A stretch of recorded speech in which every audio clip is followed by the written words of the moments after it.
یاد رکھیں اللہ رب العزت کے ساتھ جو بندے کا عہد ہے، وہ عہد، اسی عہد کو اللہ رب العزت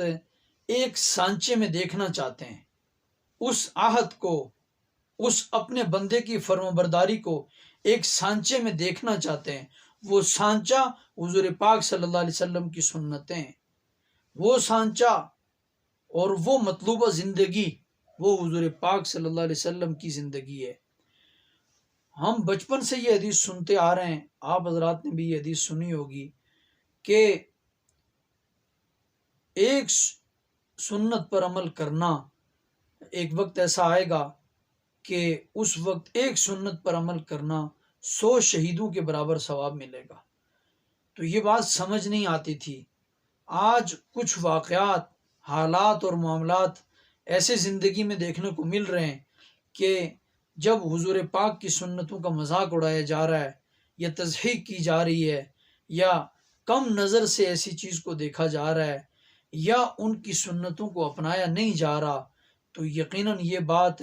روز روشن کی طرح کھل کر واضح ہو گئی اور سامنے آئی کہ ایسے ہی پرفتن دور میں جب آپ علیہ السلام کی سنتوں کو اپنانا انتہائی مشکل ہو جائے گا، معاشرہ سارے کا سارا بدعات اور رسومات میں گھرا ہوا ہوگا، غیر مسلموں کو لوگوں نے، حتیٰ کہ مسلمانوں نے بھی آئیڈیل بنا لیا ہوگا، تو ایسے وقت میں سنت زندگی کو اپنانا یقیناً مشکل کام ہے، یقیناً مجاہدے کا کام ہے، یقیناً ایک مشقت کا اور ایک پریشانی کا کام ہے۔ ایسے میں یہ بات الگ ہے کہ اللہ رب العزت اپنے بندوں کو دل میں ایسی روشنی اور محبت عطا فرما دیتے ہیں کہ ان کو حضور پاک کی سنت کے بغیر سکون نہیں آتا، ان کو حضور پاک کی زندگی میں لذت آتی ہے۔ لیکن کمزور مسلمان،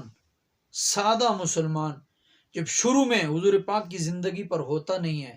تو شروع میں جب آپ علیہ السلام کی زندگی کو اپنانے کی کوشش کرتا ہے، سنت کے قریب آتا ہے، تو کتنے لوگ ایسے ہیں معاشرے میں جو اسے کبھی تانا دے دیتے ہیں، کبھی اسے کچھ تضحیق اس کی کر لیتے ہیں، کبھی اس کا مذاق اڑا لیتے ہیں۔ تو ایسے میں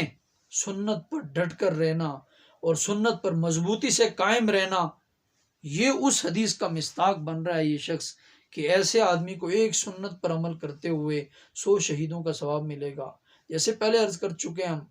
کہ انشاءاللہ العزیز ربیع الاول کے اس ماہ مقدس سے یہ عزم ہم نے کیا کہ حضور پاک کی مبارک سنتوں کا ایک تو تذکرہ، اور پھر یہ کہ اللہ تعالی ہمیں بھی، سامعین کو بھی سنتوں پر زندگی گزارنے کی توفیق عطا فرمائے۔ تو اسی سلسلے کو آگے